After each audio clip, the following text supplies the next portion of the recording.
পরিবেশটা ভীষণ অন্ধকার। রাত 1টা বাজে। চারদিকটা নিস্তব্ধ, শুনশান নীরবতায় ছেয়ে গেছে। পিনপতন নীরবতাই পরিবেশটা বিরাজ করছে।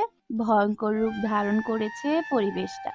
চারদিকে কালো ঘন আধার অন্ধকারের কোনো কিছুই দেখা যায় না।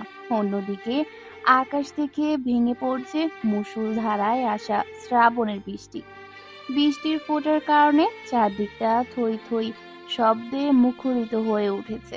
মাঝে মধ্যে আকাশটা গগনফাটা চিৎকার দিয়ে হুংকার মেরে গর্জন মারে।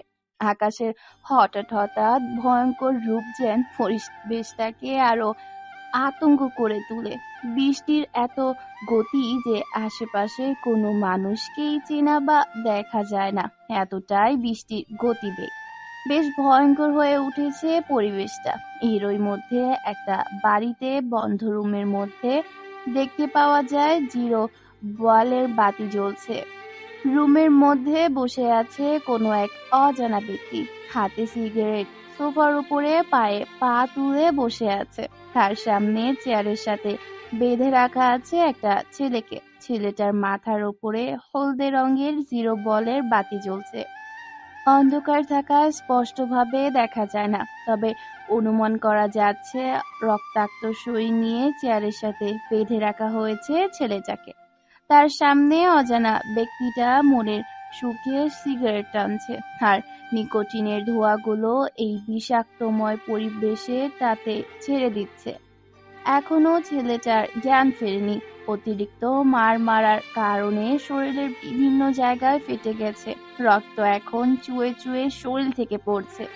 পাশে বসে থাকা অজানা ব্যক্তিটার উদ্দেশ্যে রুমের মধ্যে একটা ছেলে প্রবেশ করে আর বলে ওঠে, স্যার, এই ক্রিমিনালটা কলেজের বিভিন্ন ষড়যন্ত্র এবং খারাপ কাজের সাথে যুক্ত ছিল।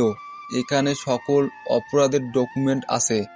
ছেলেটার কথা শুনে আগন্তুকটির হাতে থাকা সিগারেটের অংশটা মাটিতে ফেলে দেয়। তারপর পা দিয়ে পিষে মুখের ভেতরে থাকা ধোঁয়াগুলো উড়িয়ে দেয় বিস্ময় বিষাক্ত পরিবেশের মৃদু বাতাসের মাঝে। আর মুচকি হেসে বলে ওঠে, আমি দেখছি। আর তুমি বাইরে গিয়ে অপেক্ষা করো। আর হ্যাঁ, ফুটন্ত গরম পানি নিয়ে আসো। আর আমার ব্যাগটাও নিয়ে আসো। জি স্যার, এখনই নিয়ে আসছি। এই বলে ছেলেটা চলে যায়। চেয়ারে বাঁধা থাকা ছেলেটা এখনো জ্ঞান ফেরেনি। মুখ চোখ কান নাক দিয়ে এখনো রক্ত পড়ছে। চেয়ারের উপর পায়ে পা তুলে অজানা ব্যক্তিটা ছেলেটার সামনে গিয়ে বসে আছে। এমন সময় সে ছেলেটা আবারও এসে বলে ওঠে, স্যার, এই নিন আপনার গরম পানি এবং এখানে আপনার ব্যাগ রাখা আছে। ব্যাগের ভেতর আপনার সমস্ত জিনিসপত্র গুছিয়ে রাখা আছে। ছেলেটার কথা শুনে অজানা ব্যক্তিটা আবারও একটা রহস্যময় মুচকি হাসি দেয় আর মুচকি হেসে বলে ওঠে, তুমি এক কাজ করো, বাইরে গিয়ে সবাইকে ভেতরে ডেকে নিয়ে আসো। আর একটা ক্যামেরা ওপেন করো, যাতে সমস্ত ভিডিওটা সেখানে রেকর্ড হয়ে থাকে। জি স্যার, অবশ্যই স্যার, এখনই তৈরি করছি সবকিছু। এই বলে ছেলেটা সেখান থেকে চলে যায়। আর সেই অজানা ব্যক্তিটা গরম পানির বালতিটা তার সামনে নিয়ে আসে এবং বক্সটা একটা টেবিলের উপর রেখে বক্সের মুখ খুলে ভেতর থেকে বের করে অসংখ্য যন্ত্রপাতি, যেগুলো একটা সুস্থ মানুষ দেখলে ভয়ে অসুস্থ হয়ে যাবে। এতটাই ভয়ঙ্কর ভয়ঙ্কর সেখানে সমস্ত জিনিস রাখা হয়েছে, যেটা দেখলে একজন হার্টের রোগী নিমিষেই মৃত্যুর দুয়ারে ঢলে পড়বে। এতটাই ভয়ঙ্কর ভয়ঙ্কর সেখানে জিনিস রাখা আছে। চলুন তাহলে আপনাদের শুনিয়ে আনি বক্সের ভিতরে কি কি জিনিস রাখা আছে।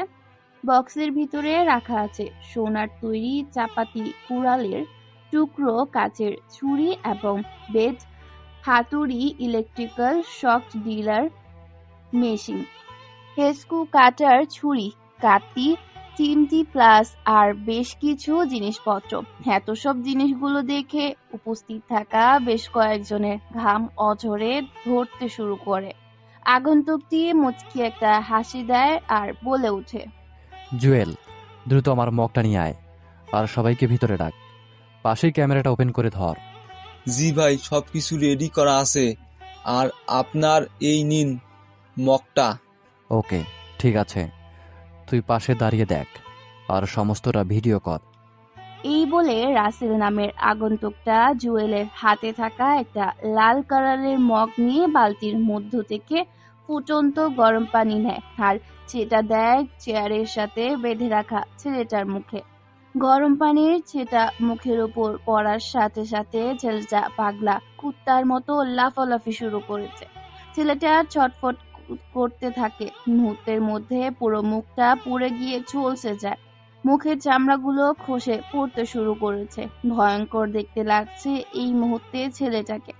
পুরো শরীরের মাংস যেন সিদ্ধ হয়ে গেছে। যেখানে যেখানে গরম পানির ছেঁচাগুলো পড়েছে সে জায়গাটা মুহূর্তে পুড়ে গিয়ে সে জায়গার চামড়াগুলো খসে পড়তে শুরু করেছে। ভয়ঙ্কর বিশ্রী আকৃতি হয়ে গিয়েছে চেহারা। যে কোনো সুস্থ মানুষ এই মুহূর্তে ছেলেটাকে দেখলে সে নিশ্চিত হার্ট স্ট্রোক করবে, কেননা ভয়ঙ্কর আকৃতির চেহারা হয়ে গেছে ছেলেটার আর্তনাদ আর চিৎকার যেন পুরো রুমটাকে কাঁপিয়ে তোলে। ছেলেটার মুখের ভেতরে এবার একটা কাপড় ঢুকিয়ে দেয়, তারপর এক ভয়ঙ্কর হাসি দেয় সেই অজানা রাসেল নামের আগন্তুকটি। তারপর একটা হাতুড়ি আর একটা প্লাস নেয়। ডান হাতের একটা নার্স পালস দিয়ে চেপে ধরে তারপর হাতুড়ি দিয়ে বেধড়ম ভাবে হাতের নাগালের ওপর আঘাত করতে থাকে। পুরো হাতের 5টা আঙ্গুল থেতলে গিয়ে পিঠা বানিয়ে দিয়েছে। ছেলেটার চোখ থেকে পানি না পড়ছে রক্ত। এতটাই নৃশংস আর অত্যাচার শুরু করেছে ছেলেটা উঠে দাঁড়াতে পারে না, গলা দিয়ে কোনো আওয়াজ বের হয় না, শুধু গোঙাচ্ছে। এরপর ইলেকট্রিক্যাল শক দেওয়ার জন্য মাথায় একটা তার পেঁচিয়ে দেয়। তারপর বোর্ডের ফ্ল্যাকের মধ্যে সুইচ বোর্ড লাগিয়ে দেয়, তার পেঁচিয়ে তারপর সুইচ দেওয়ার সাথে সাথে ছেলেটার পুরো শরীর ইলেকট্রিক্যাল শক দিতে থাকে। ছেলেটা ইলেকট্রিক্যাল শকে সারা শরীরে আগুন ধরে যায়। ছেলেটা ইলেকট্রিক্যাল শক খাওয়ার কারণে প্রায় পুড়ে গেছে। মৃত্যুর দুয়ারে ঢলে পড়ে ছেলেটা। এমন সময় তার মুখের ভেতর থেকে কাপড়টা বের করে রাসেল নামের আগন্তুকটা বলে ওঠে, কিরে, এখন সত্যি সত্যি মুখ খুলবি নাকি তোকে আরো অত্যাচার করতে হবে? চেয়ারের সাথে বাঁধা অবস্থায় থাকা ছেলেটা কথা বলতে পারে না। পাগলা কুত্তারগুলোর মতো জিহ্বাটা মুখের ভেতর থেকে বের করে ফ্লোরের উপরে রেখেছে, কেননা নির্মম অত্যাচার তার সাথে করা হচ্ছে। ছেলেটা মাথা উঠাতে পারে না, নিচ থেকেই বলে ওঠে, ভাই, আমাদের মেরো না। আমি এই বিষয়ে কোনো কিছু জানি না। শুধু এতটুকুই জানি, ভার্সিটি থেকে বিভিন্ন মেয়ে বা কোনো কিছু পাচার করার দায়িত্ব আমাদের ছিল। উপর থেকে আমাদের নির্দেশ দিত, আমি সেই নির্দেশ অনুযায়ী কাজ করতাম। হ্যাঁ, আমি তো সেটাই জানতে চাচ্ছি যে তোর সাথে কে কে জড়িত আছে। ভাই, আমার সাথে কে কে আছে সেটা আমি জানি না, তবে ভার্সিটিতে আমি একাই রাজত্ব করতাম। আর উপর থেকে আমাকে কল করে সবকিছু করতে বলতো। এর সাথে কে কে জড়িত আছে আমি কোনো কিছু জানি না। তোমরা আর আমাকে মেরো না, আমি তোমাদের অত্যাচার আর সহ্য করতে পারছি না। এটা তুই কি করে ভাবলি যে তোকে এত কষ্ট করে ধরার পর ছেড়ে দেব? এ কথাটা বলার পর ছেলেটার একটা চোখ কানা করে দেয়। কলমে লিপ দিয়ে গুঁতো দেওয়ার কারণে চোখটা মুহূর্তের মধ্যে কানা হয়ে রক্ত পড়তে শুরু করে। এরপর একটা ছুরি দিয়ে চোখের জায়গা থেকে উপড়ে ফেলে। ছেলেটা গগন কাঁপানো একটা চিৎকার দেয়। তারপর বাম হাতের 5 আঙ্গুল কেটে ফেলে। কাটা স্থানে লবণ, কাঁচা লঙ্কার গুঁড়ো, হলুদের সাথে চুন ঢেলে দেয়। ছেলেটা চটপট করতে থাকে। এই সুযোগে 2 চোখে পেঁয়াজের রস ঢেলে দেয়। ছেলেটা আর্তনাদ আর চিৎকার যেন দেখার মতো নয়। ছেলেটা কান্না অবস্থায় বলে ওঠে, ভাই, আমি জানি না তোমরা কে। আমি সত্যি বলছি, তোমরা আমাকে মেরো না। ভাই, আমি সত্যি বলছি। ভাই, আমি সত্যি বলছি, তোমরা আমাকে মেরো না। আমি জানি না তোমরা কে, কেন তোমরা আমাকে এখানে তুলে এনেছ। আমি জানি আমি অপরাধী, আমি অপরাধ করেছি। তাই বলে তোমরা আমাকে এই মরণবিধির যন্ত্রণা দিও না। তোমাদের এই মরণবিধির যন্ত্রণা আর আমি সহ্য করতে পারছি না। এর থেকে তোমরা আমাকে একেবারে মেরে ফেলো। ছেলেটার কথা শুনে উচ্চস্বরে হাসতে থাকে উপস্থিত থাকা সকলে মিলে তাদের মধ্য থেকে আগন্তুক রাসেল মুচকি হেসে বলে ওঠে, তুই আমার পরিচয় জানতে চাস? তাহলে মরার আগে তোকে বলে দেই, বাংলাদেশ কমান্ডো বাহিনীর নির্বাহী অফিসার রাসেল শেখ। রাসেল শেখ নামটা শুনে কলিজা পানির সাথে সাথে শুকিয়ে যায়, কেননা সুয়েল নামের রক্তাক্তবিহীন ছেলেটা জানে যে এই রাসেল শেখ কতটা ভয়ঙ্কর মানুষ। বাংলাদেশের সেনাবাহিনীর নির্বাহী অফিসার, কমান্ডো পদে দায়িত্ব পালন করছে। খুব ভয়ঙ্কর একটা অফিসার, নাম শুনলে ভয় কলিজার পানি শুকিয়ে যায়। এতটাই ভয়ঙ্কর এই নৌবাহিনী অফিসার রাসেল শেখ, যার নাম শুনলে বাংলাদেশের আবছা আবছা অপরাধীরা নিজেদের আস্তানা থেকে আন্ডারগ্রাউন্ডে যেতে বাধ্য হয়। তার নাম হচ্ছে রাসেল শেখ। রাসেল বলে ওঠে, জুয়েল, দ্রুত খবর নে, ভার্সিটিতে কালকে আমার অ্যাডমিশনের ব্যবস্থা কর, আর একে মেরে লাশটা 4 রাস্তার মোড়ে ফেলে আসবি। ওকে স্যার, কাজ হয়ে যাবে, কোনো সমস্যা নেই। আর কোনো কথা না বলে ছেলেটাকে একটা টেবিলের ওপর ছুঁড়ে দেওয়া হয়। তারপর একটা ধারালো ছুরি ছেলেটার গলার উপর রেখে পাঁঠা ছাগল যেভাবে বলি দেওয়া হয় ঠিক সেইভাবেই এক কোপে শরীর থেকে মাথাটা আলাদা করে ফেলা হয়। তারপর পাঁঠা ছাগল যেভাবে বলি দেওয়া হয় সেভাবে বলি দেওয়ার পর ছেলেটা যেখানে ছটফট করতে থাকে, মুহূর্তের মধ্যে চোখের সামনে মৃত্যুর দোয়ালে ঢলে পড়ে সোহেল নামের ছেলেটা। এরপর রাসেল নামের আগন্তুক বেরিয়ে পড়ে গোডাউন থেকে নিজের বাড়ির উদ্দেশ্যে। তারপর জুহেল সহ বেশ কয়েকজন অফিসার মিলে লাশটাকে ফেলে দিয়ে আসে 4 রাস্তার মোড়ে। পরের দিন সকালে গগন ফাটা এই রোদে ইট পাটকেলের এই শহরে তীব্র আকারে রোদ উঠেছে। রোদের গতিবেগ এতই যে পিঠের চামড়া পুড়ে ঘাম ঝরতে শুরু করেছে। কাঁধে ব্যাগ, হাতে ঘড়ি, চোখে রঙিন সানগ্লাস পরে ঢিলাঢালা শার্ট, পরনে পুরনো আমলের প্যান্ট, পায়ে বিটিশি আমলের স্যান্ডেল, কাঁধে ছেঁড়া ব্যাগ, চুলগুলো উসখুস এলোমেলো অগোছালো হয়ে গুটি গুটি পায়ে এগিয়ে যাচ্ছে সোনাদেশ বাংলাদেশ রাজধানী বিভাগের ভার্সিটির সামনে। ভার্সিটির সামনে এসে নাকের কাছে চশমাটাকে এনে ভার্সিটির নামটা ভালো করে পড়ে আবারও চশমাটাকে ঠিক করে ভার্সিটির ভেতরে পা রাখে ছেলেটা। তারপর আর চোখে এদিক ওদিক তাকিয়ে মুচকি একটা হাসে দিয়ে গুটি গুটি পায়ে আবার সামনে এগিয়ে যেতে থাকে ছেলেটা। ছেলেটা নিজের মতো করে আনমনে হাঁটছিল। হঠাৎ করে ছেলেটা কোনো কিছুর সাথে ধাক্কা খেয়ে পড়ে যায়। ছেলেটা উঠে ধরার আগেই কেউ একজন ছেলেটাকে তুলে দাঁড় করায়। তারপর জুতা দিয়ে বেশ কয়েকটা থাপ্পড় মারে ছেলেটা। ছেলেটা থাপ্পড় খেয়ে গাল ফেটে গিয়ে রক্ত পড়তে থাকে। ছেলেটার সামনে থাকা কেউ একজন আঙ্গুল তুলে গালি দিয়ে বলে ওঠে, কুত্তার বাচ্চা, শালা, তুই কি চোখে দেখতে পারিস না? চোখ কি পকেটে নিয়ে ঘুরিস নাকি?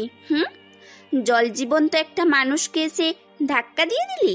ধাক্কা দিয়েছিস তো ঠিক আছে, ধাক্কা দেওয়ার পর আবার তুই ফেলেও দিলি? কোন জঙ্গল থেকে যে সব উঠে আসে বুঝি না। মেয়েটার কোনো কথা না বলে বেশ কয়েকটা বড় কথা শুনে তাড়াহুড়ো করে ভার্সিটি থেকে বেরিয়ে যায়। ছেলেটা কোনো কিছু বলে ওঠার আগেই মেয়েটা চলে যায়। ছেলেটা মুচকি হেসে পকেট থেকে একটা রুমাল বের করে গালের রক্ত মুছে নেয়। তারপর আবার গুটি গুটি পায়ে সামনে যেতে থাকে। এমন সময় পেছন থেকে কেউ একজন ডাক দিয়ে বলে ওঠে, এই যে বাংলার খ্যাত স্টাইলিশ হিরো, জঙ্গল থেকে উঠে এলি, এদিকে আর। ছেলেটা এদিক ওদিক না তাকিয়ে নিজের মতো করে হেঁটে চলছে। কারো কথায় কোনো কিচ্ছুর মত নেই, নিজের মতো করে পায়ে হেঁটে সামনে এগিয়ে চলছে। এমন সময় পেছন থেকে আবারও মিলি কণ্ঠে কেউ একজন বলে ওঠে, কিরে জঙ্গলি, খ্যাত চার চোখওয়ালা, তোকে যে ডাকছি, এদিকে শুনতে পাচ্ছিস না? ছেলেটা এবার থমকে যায়। হঠাৎ করে পেছন দিকে এমন কারো ডাক শুনে আশেপাশে তাকিয়ে দেখতে পায় কেউ নেই। পেছন থেকে আবার বলে ওঠে, আরে দেশি হিরো, বিদেশি খ্যাত তোর পেছনে তোকে ডাকছে। ছেলেটা এবার তার পিছন ঘুরে দেখতে পায় বেশ কিছু মেয়ে বসে আছে। সে মেয়েগুলো তাকে ডাকছে। ছেলেটা কি করবে বুঝতে না পারে ছেলেটা এবার ভয়ে ভয়ে গুটি গুটি পায়ে সামনে এগিয়ে যায় মেয়েগুলোর কাছে। তারপর সেখানে গিয়ে দাঁড়ায় আর বলে ওঠে মেয়েদের উদ্দেশ্যে, জি আপু, আমাকে ডেকেছেন? আমি এই ভার্সিটিতে নতুন এসেছি। মেয়েটা কোনো কথা না বলে ছেলেটা এই কথা বলতে পর পর বেশ কয়টা থাপ্পড় দেয় ছেলেটার গালে। ছেলেটা থাপ্পড় খেয়ে হতবাক দৃষ্টিতে সেদিকে তাকায়। ছেলেটা বুঝতে পারে না যে কি কারণে তাকে থাপ্পড় মারলো মেয়েটা। ছেলেটা বলে ওঠে, আপু, আপনি আমাকে থাপ্পড় মারলেন কেন? আমি আবার কি করলাম? ছেলেটার কথা শুনে মেয়েটা এবার মুচকি একটা দেয় আর বলে ওঠে, আরে খ্যাত, তোকে ডাকছি আর তুই কিনা বলছিস কাকে ডাকছি? শোন, তোকে থাপ্পড় মারলাম এই কারণে, কারণ তুই এখানে এসে আমাদেরকে সালাম দিসনি। তোকে এতগুলো ডাক দিয়েছি, তারপর তুই শুনিসনি। দ্বিতীয়ত, তুই আমাদের বান্ধবী বর্ষাকে ধাক্কা দিয়েছিস। এখানে দাঁড়িয়ে থাক, বর্ষা আসবে, তারপরে তুই যাবি। আপু, বর্ষাকে আমি তো চিনি না, আর আমি তো কাউকে ধাক্কা দিইনি। চুপ, একদম কথা বলবি না, না হলে আরো বেশ কয়েকটা থাপ্পড় দেব, আর থাপ্পড় দিয়ে তোর সব দাঁত ফেলে দেব। ছেলেটা আর কোনো কথা না বলে চুপটি করে সেখানে দাঁড়িয়ে থাকে। এমন সময় ছেলেটা লক্ষ্য করে ভার্সিটির ভেতরে 5-6টা বাইক প্রবেশ করেছে। বাইকগুলো স্ট্যান্ড করে সোজা ছেলেগুলো ক্যান্টিনে চলে যায়। তারপর ক্যান্টিনে গিয়ে কি যেন একটা প্যাকেট কন্টিনিউ ভেতরে রেখে আবার চলে যায় ভার্সিটির প্রিন্সিপালের রুমে। ছেলেটা এই দৃশ্যটা দেখে সেদিকে আর চোখে তাকিয়ে আছে। ছেলেটা আনমনে কিছু একটা ভাবতে থাকে। এমন সময় সুলতানা তাকে ডাকতে থাকে, কিন্তু সেদিকে তার হুঁশ নেই। এমন সময় সুলতানা আরো বেশ কয়েকটা থাপ্পড় দেয় আর বলে ওঠে, ওই দেখ, বর্ষা চলে এসেছে। আজকে তোর কপালে ভীষণ দুঃখ আছে। তুই জানিস না তুই কার সাথে ধাক্কা খেয়েছিস? আপু, আসলে তো আমি ইচ্ছা করে কাউকে ধাক্কা দিইনি, ওটা তো ধাক্কা লেগে গেছে। তাদের কথোপকথনের মধ্যে এসে হাজির হয় বর্ষা। বর্ষা এসে দেখতে পায় কলেজ গেটের সামনে যে ছেলেটা তাকে ধাক্কা দিয়েছিল সেই ছেলেটা এখনো সেখানেই দাঁড়িয়ে আছে। এটা দেখে বর্ষা বলে ওঠে, কি রে, তোরা এই খ্যাতটাকে কোথায় পেলি যে এভাবে তাকে আটকে রেখেছিস এখানে? আরে, কলেজে গেটের সামনে তোকে ধাক্কা দিয়েছিল, সেজন্য ওকে এখানে আটকে রেখেছি। এখন একে কি শাস্তি দেওয়া যায় বল? খুব ভালো করেছিস, এর জন্যই আমি ধাক্কা খেয়ে পড়ে গেছি, ব্যথাও পেয়েছি। ওর জন্য আমার কাজে যেতে দেরি হয়ে গেছে। একটুর জন্য আমি সবকিছু হারিয়ে ফেলতাম। আজকে তো ওকে মজা বোঝাবো যে বর্ষাকে ধাক্কা দেওয়ার পরিণাম কতটা ভয়ঙ্কর হতে পারে। সেটাই এ আজকে নিজের চোখে দেখতে পারবে। আপু, আমি তো আপনাকে ইচ্ছা করে ধাক্কা দিইনি, হঠাৎ লেগে গেছে। প্লিজ আমাকে এবারের মতো ছেড়ে দিন। তোকে ছাড়বো? তুই জানিস আমি কার মেয়ে?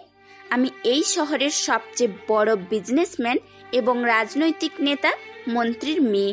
তুই কিনা মন্ত্রীর মেয়েকে ধাক্কা দিয়েছিস। পুরো ভার্সিটি তোকে দেখেছে আমায় ধাক্কা দিতে। তোকে এমনিতেই ছেড়ে দিলে ভার্সিটিতে আমার পাওয়ার থাকবে না, কেউ আমাকে ভয়ও পাবে না। তোকে তো এমনিতে ছেড়ে দিতে পারি না চান্দু। এখন তোকে শাস্তি পেতেই হবে। শাস্তির জন্য তুই রেডি হ। প্লিজ আপু, আমার সাথে এমন করবেন না, আমাকে এবারের মতো ছেড়ে দিন। আমি ভুল করেছি।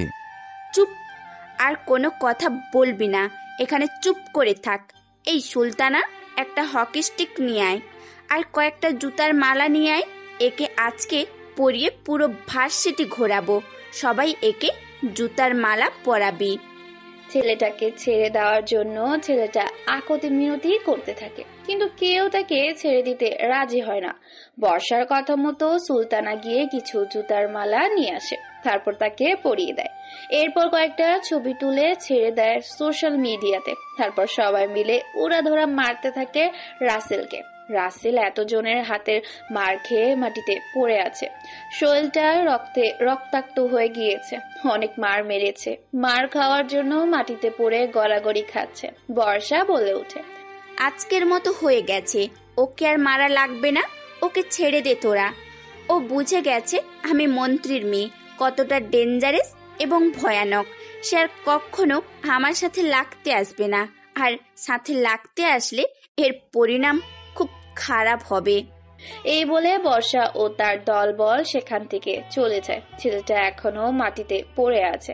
অন্য দিক থেকে একটা ছেলে তার বাইকে করে ভার্সিটির মাঠে প্রবেশ করতে যায়। এমন সময় রাসেলকে মাটিতে পড়ে থাকতে দেখে ছেলেটা বাইক স্টার্ট করে রাসেলের হাত ধরে ছেলেটা রাসেলকে তুলে দাঁড় করায়। ছেলেটা এমন বলে ওঠে, তুমি কে? আর তুমি এভাবে মাটিতে পড়ে আছো কেন? তোমাকে দেখে তো মনে হচ্ছে কেউ তোমাকে মেরেছে। ছেলেটা ক্লান্ত শরীর নিয়ে হালকা মৃদু হেসে ছেলেটার উদ্দেশ্যে বলে ওঠে, আমি রাসেল, এই ভার্সিটিতে নতুন আমি ভর্তি হয়েছি। তোমাকে দেখে তো মনে হলো অনেক মার মেরেছে কেউ একজন। তোমাকে ভার্সিটির কে এত অত্যাচার করলো শুনি তার নাম? আসলে আমি তাদেরকে চিনি না, তবে সবাই বলা বলি করছিল যে উনি নাকি মন্ত্রীর মেয়ে, নাম তার বর্ষা। ওই বর্ষাকে তো আমি দেখে নেব। মন্ত্রীর মেয়ে হয়েছে বলে কি সে কি নিজেকে প্রধানমন্ত্রী ভাবতে শুরু করেছে? আচ্ছা, তুমি কোন ক্লাসে পড়ো? আমি এবার অনার্স 2য় বর্ষে ভর্তি হয়েছি। তুমি তো তাহলে আমাদের ক্লাসের সেম ইয়ারে পড়ো। আচ্ছা, তাহলে আজ থেকে আমরা বন্ধু। কি বলেন এটা ভাই? আমি কখনো আপনার বন্ধু হতে পারি? যেখানে আমার পোশাক দেখে সবাই আমাকে ধুরছাই করে, সেখানে আপনি আমাকে বন্ধুত্ব করতে বলছেন। কে কেমন এটা আমার জানা দরকার নেই। তুমি আজ থেকে আমার বন্ধু, আর বন্ধুর মধ্যে শুধু তুই। এখন হবে কি আমার বন্ধু? ঠিক আছে, আজ থেকে আমরা বন্ধু। তোমার তো নাম জানা হলো না। আবার তুই আমাকে তুমি করে ডাকছিস? বললাম না শুধু তুই বলে ডাকবি। আর হ্যাঁ, আমি রাজ। ওকে বন্ধু, ঠিক আছে, চল ক্লাসে যাই। রাজ রাসেলকে ক্লাসের ভেতরে যেতে বলে। নিজের বাইকটা স্টেশন করতে চলে যায়। রাসেল নিজের মতো করে ভার্সিটিটা চারদিক দিয়ে ঘুরে দেখতে থাকে। এমন সময় তার মনে পড়ে ভার্সিটিতে বেশ কয়েকজন বাইক নিয়ে প্রবেশ করেছিল এবং তারা রুমের ভেতর প্রবেশ করেছিল। প্রিন্সিপালের সেদিকে তার মনে ছিল না। মনে পড়তে রাসেল গুটি গুটি পায়ে প্রিন্সিপালের জানালার কাছে গিয়ে দাঁড়ায়। ভেতরে ছেলেগুলো বলছে, প্রিন্সিপাল সাহেব, এবারে প্রায় 50 কোটি টাকার মাল সাপ্লাই হয়েছে। আপনার এখানে থেকেই প্রায় 70টা মেয়ে পাচার হয়েছে। সব টাকা ব্যাংকে রাখা আছে। ঠিক আছে, তোরা মন দিয়ে শোন। হুটহাট করে তোরা কলেজে আসবি না। আমি খবর পেয়েছি বাংলাদেশের সেনাবাহিনীর কমান্ডো এক অফিসার এই শহরে চলে এসেছে। ছদ্মবেশে আছে, কেউ তাকে আজ পর্যন্ত দেখতে পায়নি। যে দেখেছে তাকে পৃথিবী থেকে সরিয়ে দিয়েছে। সে খুব দুরন্ত অফিসার, সাবধানে কাজ করবি। কোনো অফিসার আমাদের কোনো কিছু করতে পারবে না। যতক্ষণ আমরা ভার্সিটিতে আছি ততক্ষণ কোনো অফিসার এখানে পা রাখতে পারবে না। এখানে আমাদের অসংখ্য ছেলেপেলে ছদ্মবেশে আসে, তাই নিশ্চিন্তে থাকুন। হোস্টেলে আরো 10টা মেয়েকে আটকে রাখা আছে, ওদেরকে আজকে নিয়ে পাচার করবে লন্ডনের দেশে। ওখানে আমার কন্ট্যাক্ট হয়েছে কয়েকজনের সাথে। 8 কোটি দিতে চেয়েছে 10টা মেয়ের জন্য। ঠিক আছে প্রিন্সিপাল সাহেব, কাজ হয়ে যাবে। কোথায় ডেলিভারি দিতে হবে? তোরা আজ রাত 1টার দিকে রাঙ্গামাটি যাবে। সেখানে থেকেই এই ট্রাক পাঠাবে। ওখান থেকেই হেলিকপ্টারে করে ওরা ওদের দেশে নিয়ে যাবে। ঠিক আছে প্রিন্সিপাল সাহেব, কাজ হয়ে যাবে। আর টাকাগুলো আপনি ব্যাংকে থেকে তুলে আনেন, কাজে লেগে যাবে। কথাগুলো বলে ছেলেগুলো বেরিয়ে যায়। এটা শুনে রাসেল একটা মুচকি হাসি দেয়। তারপর রাসেল গুটি গুটি পায়ে নিজের ক্লাসরুমের উদ্দেশ্যে রওনা দেয়। পুরো ক্লাস ফুল হয়ে গেছে, একটা বেঞ্চও ফাঁকা নেই। ছাত্রছাত্রী দিয়ে পুরো ক্লাসরুম ভরপুর, শুধু সামনের সিটটা ফাঁকা আছে। রাসেল আর কোনো কিছু না ভেবে এদিক ওদিক না তাকিয়ে সামনের সিটে বসে পড়ে। রাসেলকে সামনের সিটে বসতে দেখে ক্লাসের সবাই হতবাক চোখে তাকিয়ে আছে, কেননা সামনের বেঞ্চে আজ পর্যন্ত কেউ বসে সাহস পায়নি। সে সামনের বেঞ্চে শুধু বর্ষা ও তার কাছের মানুষগুলো বসে আছে কিনা গায়ে জঙ্গলি কোথাকার ক্ষেত রাসেল বসেছে। এটা দেখে সবাই হতবাক দৃষ্টিতে তাকিয়ে আছে। এমনকি স্যার পর্যন্ত রাসেলের দিকে তাকিয়ে অবাক হয়ে যায়। স্যার কোনো কথা না বলে সবাই চুপচাপ স্যার নিজের মতো করে লিখতে থাকে বোর্ডে। এমন সময় হঠাৎ করে কথা থেকে যেন বর্ষা ও তার দলবল আসে। বর্ষা আসার সাথে সাথে রাসেলের শার্টের কলার ধরে বাইরে টেনে বের করে পরপর বেশ কয়েকটা থাপ্পড় লাগিয়ে দেয়। থাপ্পড়ের শব্দে পুরো ক্লাস নিস্তব্ধ শুনশান। পিনপতন নিরাপত্তা বিরাজ করছে, নিস্তব্ধ হয়ে গেছে ক্লাসরুম। অনেকেই চমকে উঠেছে থাপ্পড়ের শব্দে। বর্ষার রাগী কণ্ঠে ঝাড়ি দিয়ে বলে ওঠে, কুত্তার বাচ্চা, শালা গাইয়া খ্যাত কোথাকার, তোর সাহস হয় কি করে এই বর্ষার সিটে বসার? তুই জানিস না এই বর্ষা কতটা ডেঞ্জারাস, ভয়ানক একটা মেয়ে? তুই বর্ষার সিটে বসার সাহস পেলি কোথা থেকে? ছেলেটা কোনো কথা বলে না। ছেলেটা চুপচাপ দাঁড়িয়ে আছে, লজ্জায় কোনো কিছু বলতে পারে না। ক্লাসের সবাই দাঁড়িয়ে গেছে, সবাই হা করে তাকিয়ে আছে ছেলেটার দিকে। বর্ষা আবার বলে ওঠে, কি রে জঙ্গলি, খ্যাত গাইয়া ভূত কোথাকার, এখন কথা বলছিস না কেন? এভাবে কলা গাছের মতো দাঁড়িয়ে আছিস কেন? তোকে জিজ্ঞাসা করেছি কোন সাহসে তুই এই ব্রেঞ্চিতে বসেছিস? সাহস কোথায় পেলি তুই? রাসেল নামের ছেলেটা এবার অনেক সহ্য করেছে। ধৈর্যের ভাত তার ভেঙে গেছে। সে নিজেকে সামলাতে পারে না। পর পর বেশ কয়েকটা থাপ্পড় লাগিয়ে দেয় বর্ষার গালে আর ঝাড়ি দিয়ে বলে ওঠে, আমার ইচ্ছা হয়েছে তাই আমি এখানে বসেছি, এতে কাউকে কৈফিয়ত দিতে আমি বাধ্য নই।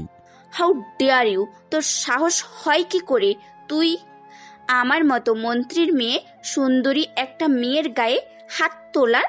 রাসেল কোনো কথা না বলে রাসেল চুপচাপ দাঁড়িয়ে আছে। রাসেলের এমন হতভাগ করা কাণ্ড দেখে ক্লাসরুমের সবাই দাঁড়িয়ে যায়। কেননা এই প্রথম ইউনিভার্সিটির মধ্যে ক্লাসের ভেতরে বর্ষার গায়ে হাত দিয়েছে, যেখানে বর্ষা কিনা সবাইকে র্যাগিং করতো। আজকে সেই বর্ষাকে কোথাকার কোন ছেলে এসে অপমান করেছে, বর্ষাকে এতগুলো থাপ্পড় দিয়েছে। সবাই হতবাক হয়ে যায়, এমনকি স্যার পর্যন্ত চমকে উঠেছে। রাসেলের করা কর্মকাণ্ডে বর্ষা আবার বলে ওঠে, তোর সাহস হয় কি করে তুই আমার গায়ে হাত দিয়েছিস? এই মন্ত্রীর মেয়ের গায়ে হাত দিয়েছিস? তুই হয়তো ভুলে গেছিস যে আমার বাবা একজন মন্ত্রী আর আমি তার একমাত্র মেয়ে বর্ষা। যেখানে আমার বাবা আমার শরীরে আজ পর্যন্ত হাত তোলেনি, সেখানে তুই কিনা আমাকে পুরো ক্লাসরুমে এতগুলো ছেলে মেয়ের সামনে থাপ্পড় মেরেছিস। এর পাল্টা জবাব তোকে আজকে বোঝাবো। তুই শুধু এখানে থাক, তোকে আজকে লাশ হয়ে তোর বাড়িতে ফিরতে হবে। রাসেল এ কথা শুনে হাসতে থাকে, যেন রাসেল পাগল হয়ে গেছে। বর্ষার কথা শুনে রাসেলের এরকম হঠাৎ পাগলের মতো হাসি দেখে সবাই ভ্যাপাচেকা খেয়ে যায়। কি বলবে কি করবে বুঝে উঠতে পারে না। রাসেল মুচকি হেসে বলে ওঠে,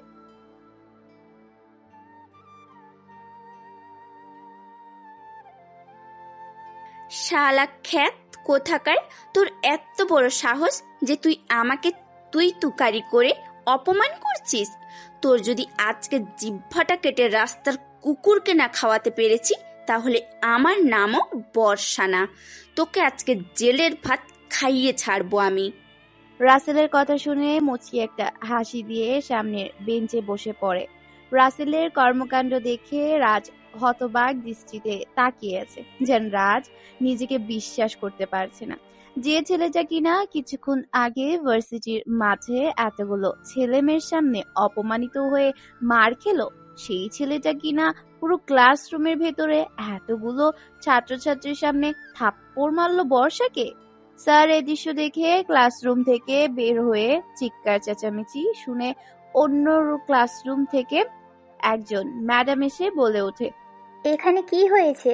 তোমরা এভাবে চিৎকার চেঁচামেচি করছো কেন? তুমি কি ভুলে গেছো এটা একটা ভার্সিটি, আর এখানে পড়তে আসে তোমাদের মতো উশৃঙ্খল ছাত্রছাত্রীদেরকে এই কলেজে রাখার কোনো মানেই হয় না। এই কথা শুনে বর্ষা আরো রেগে যায়। বর্ষা বলে ওঠে, ম্যাম, আপনি হয়তো ভুলে যাচ্ছেন আপনি কার সাথে কথা বলছেন। আমি হলাম মন্ত্রীর মেয়ে, চাইলে আমি আপনার চাকরি খেয়ে নিতে পারি।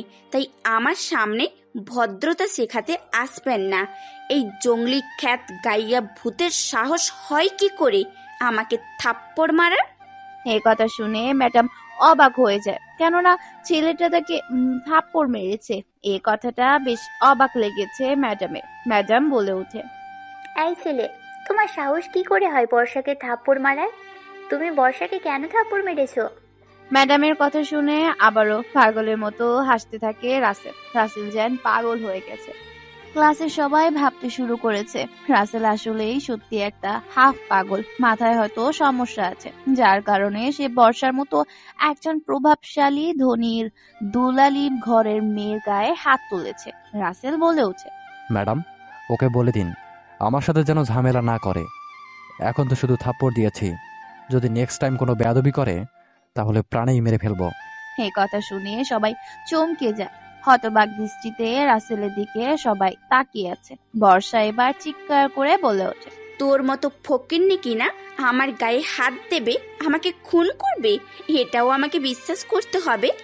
যেখানে আমার সাথে 10টা করে বডিগার্ড ঘুরে বেড়ায়, তোর মতো পাতলা শ্যাওলা গাছের মতো বডি নিয়ে আমার বডি বিল্ডারের সামনে দাঁড়াতে পারবি না। দুজনের এরকম তর্ক বিতর্ক আর ঝগড়া দেখে আশেপাশে শিক্ষক শিক্ষার্থীরা তারাও চলে আসে। ম্যাডাম বলে ওঠে, দেখো, তোমরা ক্লাস ফ্রেন্ড, এভাবে তর্ক বিতর্ক করিও না। ঝামেলা করলে ভার্সিটির ক্ষতি, তোমাদেরও ক্ষতি। তাই ভার্সিটিতে শান্তি বজায় রাখো এবং নিজেদের মধ্যে ঝামেলাগুলো মিটিয়ে নাও। ওকে, যতক্ষণ না জেলে ঢুকাতে পারছি ততক্ষণ আমার শান্তি নেই। ওকে, আজকে ভার্সিটি থেকে চিরদিনের জন্য বিদায় করব। ও বর্ষার গায়ে হাত দিয়েছে। এ বলে ক্লাসরুম থেকে বেরিয়ে পড়ে বর্ষা। তারপর ক্যান্টিনে গিয়ে কদম গাছের নিচে বসে পড়ে। সেখানে বসে ফোন করে মন্ত্রীকে। মন্ত্রী ফোন রিসিভ করতে বলে ওঠে, হ্যালো, কিরে মা, কি হয়েছে তোর? তুই কাঁদছিস কেন? তোর কি কোনো কিছু হয়েছে ভার্সিটিতে? তোর কি হয়েছে বল আমাকে, আমি এক্ষুনি লোক পাঠিয়ে দিচ্ছি। বর্ষা কাঁদতে থাকেন। কোনো কথা না বলে মন্ত্রী আবার বলে ওঠে, কিরে মা, কি হলো? তুই বাবাকে বলবি না তোর কে কি করেছে? শুধু আমাকে বল, ওকে জীবন্ত মাটিতে পুঁতে দিব। বর্ষা এবার কান্না থামিয়ে চিৎকার করে মন্ত্রীর উদ্দেশ্যে বলে ওঠে, কলেজে আমাকে থাপ্পড় মেরেছে একটা গ্রামের ছেলে, গাইয়া ভূত কোথাকার। এতগুলো ছাত্র ছাত্রী, শিক্ষক শিক্ষিকা সবার সামনে আমাকে অপমান করেছে। ভার্সিটিতে আমার সাথে ঝামেলা করেছে। ওকে যতক্ষণ না তুমি জীবন্ত পুঁতে দেবে ততক্ষণ আমি কাঁদতে থাকবো। মন্ত্রী এই কথা শুনে বেশ ক্ষেপে যায়, রেগে যায় মন্ত্রী। মন্ত্রী বলে ওঠে, কোন রাস্কেলের এত বড় সাহস যে আমার কলিজার টুকরা একমাত্র মেয়ের গায়ে হাত দিয়েছে? তার হাত এবং পা শরীর থেকে আলাদা করে মাটিতে জীবন্ত পুঁতে দেব। এই শহরের বাচ্চা কি এখনো ভার্সিটিতে আছে নাকি চলে গেছে? হ্যাঁ বাবা, জানোয়ারটা এখনো ভার্সিটিতে আছে। সে আমাকে বলেছে যদি আমি তার সাথে কোনো ঝামেলা করি তাহলে সে আমাকে বলেছে প্রাণে মেরে ফেলবে। আমি মন্ত্রীর মেয়ে এ কথা বলাতে সে আরো আমাকে অনেক গালি দেয়, অনেকগুলো থাপ্পড় দিয়েছে আমাকে। আমার পুরো গাল লাল করে দিয়েছে, এখনো গালগুলো অনেক ব্যথা করছে। তুই কোনো চিন্তা করিস না মা, আমি এখনই 10টা গাড়ি পুলিশের পাঠিয়ে দিচ্ছি ওকে তুলে নিয়ে আসার জন্য। তুই এখন সেখানে না দাঁড়িয়ে থেকে বাড়িতে গিয়ে রেস্ট নে। তোর আম্মুর কাছ থেকে বরফ নিয়ে তোর নরম তুলতুলে ফর্সা গালগুলোতে বরফের মলম দে। ওই জানোয়ারটাকে আমি আগুনে পুড়িয়ে মারবো। আমার মেয়ের গায়ে হাত দিয়েছে, ওর কলিজা কেটে পেট করে খাবো আমি। না বাবা, আমি চাই ওকে পুলিশের হাতে তুলে দিয়ে সারা রাত যেন অত্যাচার করা হয় আর বুঝিয়ে দেয় এই বর্ষা কতটা ডেঞ্জারাস, যেন ও আর আমার সাথে পাঙ্গা নেওয়ার সাহস না পায়। এতটা তার অবস্থা খারাপ করে দিবে। এতক্ষণ হয়তো পুলিশের গাড়ি ভার্সিটি চলে গেছে। আমি পুলিশকে মেসেজ দিয়ে দিয়েছি 10টা গাড়ি চলে গেছে, আর রাস্কেলটাকে তুলে আনার জন্য আমি থানায় যাচ্ছি। তুই বাড়িতে চলে যাস। ঠিক আছে বাবা, আমি তাহলে বাড়ি চলে যাচ্ছি। ওই জানোয়ারটাকে কিন্তু ছাড়বে না, আর রাস্কেলটাকে বুঝিয়ে দিবে এই বর্ষা কতটা ভয়ঙ্কর। তারপর মন্ত্রী কল কেটে দেয়। মন্ত্রীও বেরিয়ে পড়ে থানার উদ্দেশ্যে। দেখতে দেখতে ভার্সিটিতে প্রবেশ করে 10টা পুলিশের গাড়ি। বেরিয়ে আসে প্রায় 30 থেকে 40টা পুলিশ। ভার্সিটির মাঠে এতগুলো পুলিশকে দেখে ছাত্রছাত্রী হিমশিম খেয়ে যায়। ছাত্রছাত্রীরা ভয়ে পিছিয়ে যায়। পুলিশেরা চলে আসে ক্যান্টিনে। ক্লাসে ঝামেলা হয়েছিল বলে ব্রেক টাইম দিয়েছিল টিফিনের পর সম্পূর্ণ ক্লাস শেষ করা হবে। রাজ আর রাসেল মিলে ক্যান্টিনে বসেছিল আরো অনেক ছাত্রছাত্রী। ভার্সিটির মাঠে যেখানে সেখানে সব ছাত্রছাত্রীরা আড্ডা দিচ্ছিল। হঠাৎ করে এতগুলো পুলিশকে দেখেন সব ছাত্রছাত্রী সেদিকে দল বেঁধে আসে। পুলিশগুলো সোজা বর্ষার কাছে গিয়ে পুলিশ সুপার সুইটি বলে ওঠে, আচ্ছা, আপনাদের মধ্যে বর্ষাকে মোদির মেয়ে আমাদের মোদি সাহেবে পাঠিয়েছেন। বর্ষা কোনো এক রাজার ছেলে নামে থানায় মামলা করা হয়েছে। ছেলেটিকে আমরা তুলে নিতে এসেছি। এই কথা শুনে পেছন থেকে বর্ষা বলে ওঠে, ওই যে আপনার সামনে ওই রাসেল খ্যাত গাইয়া ভূত দাঁড়িয়ে আছে। রাসেল আর রাজ এই কথা শুনে ছাত্রছাত্রীরা সামনে এগিয়ে আসে। বর্ষা পেছন থেকে বলে ওঠে, আমি বর্ষা, মন্ত্রীর মেয়ে। আমি কেস করেছি। ওই যে জানোয়ারটা খ্যাত গাইয়া কোথাকার বেঞ্চিতে বসে আছে ক্যান্টিনের। কনস্টেবল, কোনো কথা ছাড়াই ছেলেটিকে গাড়িতে তোলো এবং থানায় নিয়ে যাও। সেখানেই তার বিচার করা হবে। বর্ষা রাসেলের সামনে গিয়ে দাঁড়ায় আর মুচকি হেসে বলে ওঠে, কি রে, তোকে বলেছিলাম না যে আমি মন্ত্রীর মেয়ে? আমার সাথে পাঙ্গা নিস না। পাঙ্গা নিলে তোর হাল বেহাল করে দিব। কিন্তু তুই আমার কথা শুনলি না। এখন সারা জীবন জেলে পচে গিয়ে মর। রাসেল কথা শুনে পাগলের মতো হাসতে থাকে। রাসেলের এরকম হাসি দেখে উপস্থিত থাকা ছাত্রছাত্রীরা আরো বেশি অবাক হয়ে যায় বর্ষা। যেখানে কিনা পুলিশ দেখলে সবাই ভয় পেয়ে যায়, সেখানে কিনা এই রাসেল হাসছে। এটা দেখে সবাই ভেবে নিয়েছে রাসেল সত্যি একটা পাগল। না হলে কেউ এই বিপদের সময় উচ্চস্বরে পাগলের মতো হাসে? রাসেলকে সবাই পাগল বলতে শুরু করে। রাসেল যে কোনো হাসছে শুধুমাত্র সেটা রাসেল জানে। রাসেল মুচকি হেসে বলে ওঠে, কে কাকে জেলের ভাত খাওয়ায় আর কে কোন জেলে পচে মরে সেটা তো সময়ই বলে দেবে। কনস্টেবল, কোনো কথা ছাড়াই ছেলেটিকে গাড়িতে তোলো এবং থানায় উদ্দেশ্যে রওনা হও। পুলিশ সুপার সুইটির কথা মতো কনস্টেবল গুলো ছেলেটাকে হ্যান্ডকাফ পরিয়ে গাড়িতে তুলে ফেলে। এরপর গাড়ি স্টার্ট দেয় থানার উদ্দেশ্যে। গাড়ি রওনা দিয়েছে। ভার্সিটি থেকে 10-10টা পুলিশের গাড়ি বেরিয়ে পড়ে। সবাই ভেবে নিয়েছে আজকে এই ছেলেটা শেষ। এ পর্যন্ত বর্ষা যে কতগুলো ছেলেকে ভার্সিটি থেকে বের করেছে সেটা সবার অজানা। ভয়ে কেউই বর্ষার সাথে পাঙ্গা নেয় না। যদি কেউ পাঙ্গা নেয়, রাসেলের মতো তার হাল করে ছাড়বে বর্ষা। গাড়িগুলো চলে আসে থানার ভেতরে। তারপর লকআপের ভেতর বন্দি করে রাসেলকে। দেখতে দেখতে মন্ত্রী সাহেব তিনিও চলে আসেন থানাতে ঢুকতে ঢুকতে বলে ওঠে, কোন শালা কুত্তার বাচ্চা, শহুরের বাচ্চা, জানোয়ার সাহস হয় কি করে আমার মেয়ের গায়ে হাত তোলা? আমার ফুলের মতো মেয়েটার গায়ে হাত তুলে বলে গাল ফাটিয়ে দিয়েছিস। ওর হাত আমি আজ কেটে নিব। প্রবেশ করতে করতে মন্ত্রী চিৎকার করে কথাগুলো বলে। মন্ত্রী প্রবেশ করেছে দেখে পুলিশ সুপার সুইটি সহ কনস্টেবল গুলো সেলিউট দিয়ে উঠে। মন্ত্রী বলে উঠে, এই যে পুলিশ ম্যাডাম, ছেলেটাকে তুলে এনেছেন কিনা? ওর সাহস হয় কি করে আমার মেয়ের গায়ে হাত দেয়? ওর হাত দুটো আজকে আমি কেটে নিব। কোন ছেলেটা? তাকে বাড়ি নিয়ে আসো। প্লিজ মোদি সাহেব, আপনি শান্ত হন। এত উত্তেজনা হবেন না। আপনার ছেলেকে ভার্সিটি থেকে গ্রেফতার করে থানায় নিয়ে এসেছি। ওকে দ্রুত থানার ভিতর থেকে বের করে নিয়ে আসেন। আমার সামনে ওর সাহস হয় কি করে আমার মেয়েকে থাপ্পড় মারা?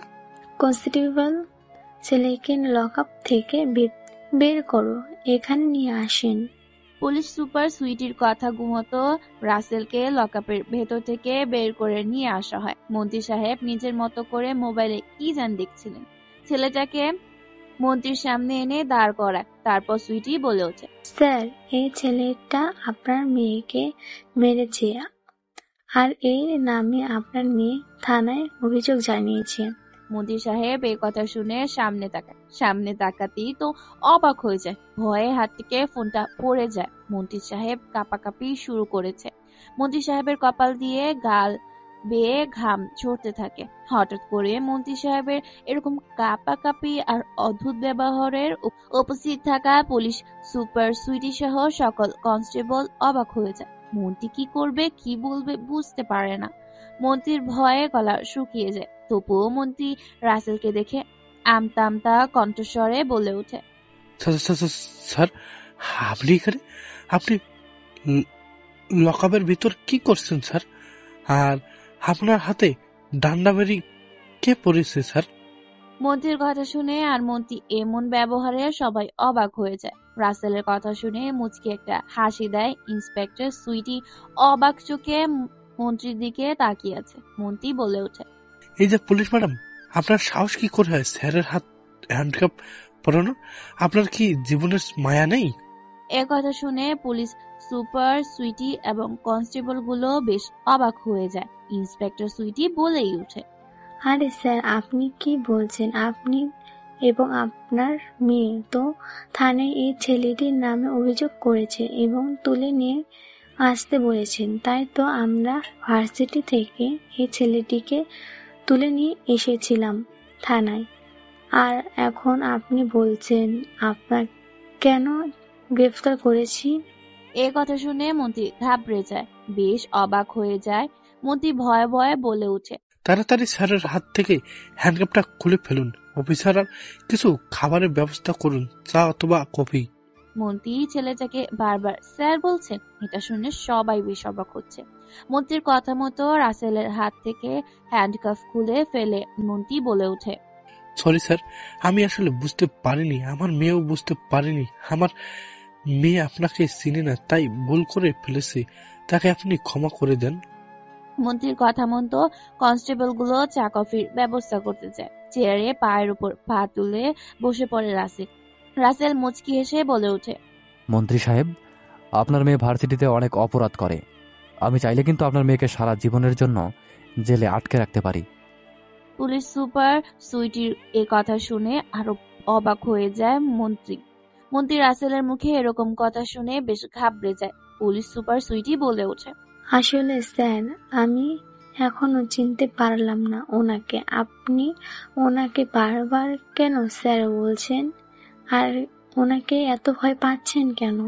পুলিশ সুপার সুইটির কথা শুনে মন্ত্রী এবার চেয়ার থেকে উঠে এক ধমক দিয়ে বলে ওঠে, ইন্সপেক্টর, আপনি কি জানেন উনি কে? উনি হচ্ছে বাংলাদেশের গোয়েন্দা বিভাগের সর্বপ্রথম এবং সর্বশেষ একজন গোয়েন্দা অফিসার, যার হাতে এ পর্যন্ত 379 জন মার্ডার হয়েছে, যাদেরকে ক্রস ফায়ার করে মেরে ফেলেছেন স্যার। যার কথা মতো দেশের প্রধানমন্ত্রী পর্যন্ত চলে, উনি হচ্ছে সেই অফিসার মোহাম্মদ রাসেল শেখ। মন্ত্রীর মুখে রাসেল শেখ কথাটা শুনে সবাই সেলিউট দিয়ে উঠে। একজন কনস্টেবল চা কফি নিয়ে আসছিল, সেও রাসেলের শেখ নামটা শোনার সাথে সাথে চায়ের কাপ ফেলে দিয়ে সেলিউট দিয়ে উঠে। কেননা সবাই জানে এর রাসেল শেখ কতটা ভয়ঙ্কর একজন অফিসার। রাসেল বলে ওঠে, দেখুন, আমাকে ভয় পাওয়ার কোনো কারণ নেই। আমি ভার্সিটিতে নতুন একটা মিশনে এসেছি। স্যার, আপনি কোন মিশনে এসেছেন? আর আমার মেয়ে আপনার সাথে যা করেছে তার জন্য আমি খুবই লজ্জিত এবং দুঃখিত। আপনি চাইলে আমার মেয়েকে সাথে দিতে পারেন, চাইলে আমাকেও দিতে পারেন। আসলে ছোট থেকে ওকে একটু লাই দিতে দিতে আজকেও আমার কথার অবাধ্য হয়ে গেছে। এখান থেকে ওকে শাসনে রাখবো। ভার্সিটিতে আমি নতুন মিশনে এসেছি, গোপন সিক্রেট। আর আপনার মেয়েকে সাবধান থাকতে বলবেন, কারণ আপনার মেয়ে উচ্ছৃঙ্খল। ভার্সিটিতে কোন সময় কোন বিপদে পড়বে বলা যাবে না। ঠিক আছে স্যার, আপনি যেহেতু বলছেন, ওকে আমি সাবধান করে দিব। চা বা কফি কোনোটাই খাবো না। আর হ্যাঁ, আমি ভার্সিটিতে আবারও যাচ্ছি।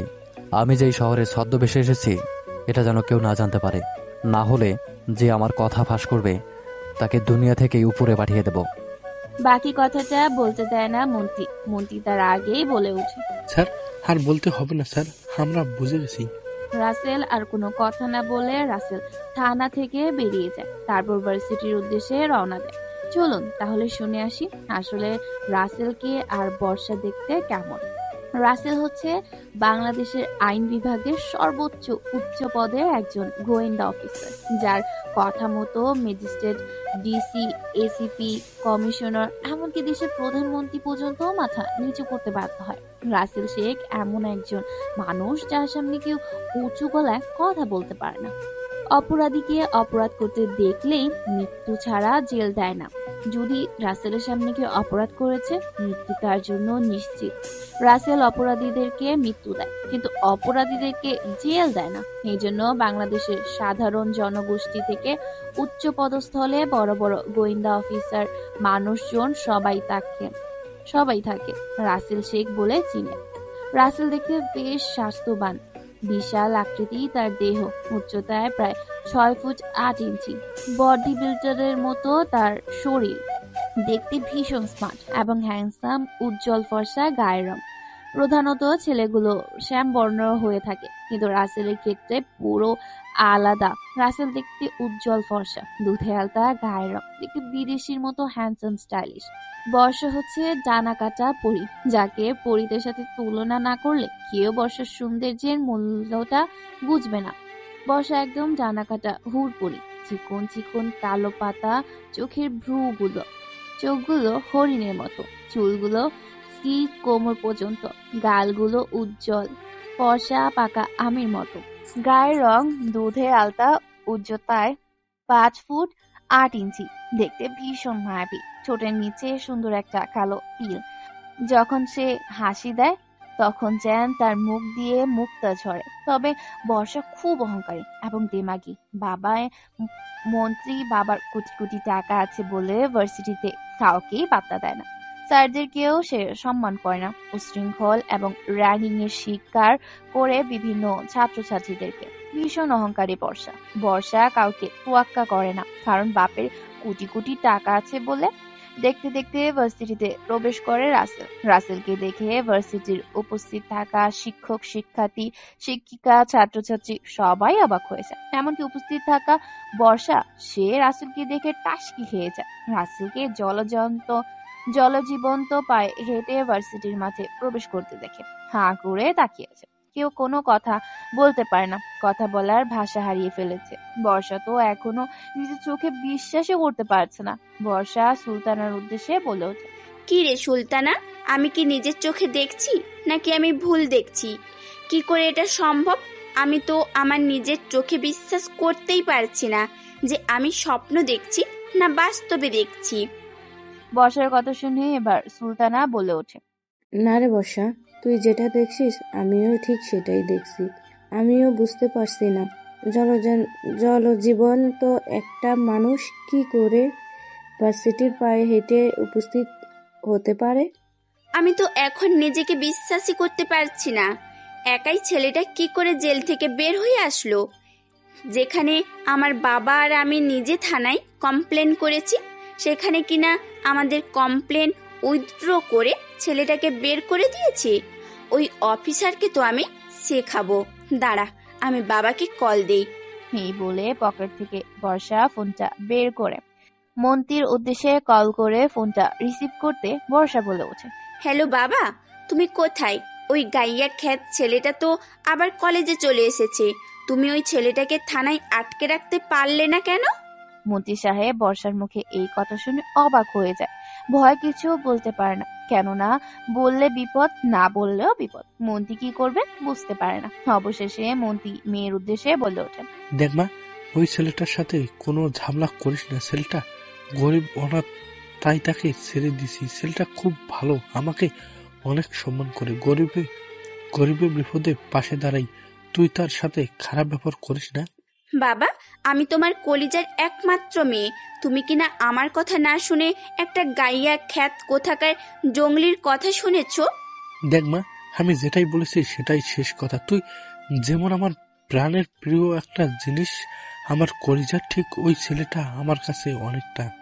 বর্ষার কোনো কথা না বলে কলটা কেটে দেয়। বর্ষা মনে মনে ভাবতে থাকে, কে এই ছেলে যার জন্য বাবা ভয়ে ছেলেটাকে ছেড়ে দিল? এই ছেলেটা সম্বন্ধে আমাকে জানতে হবে।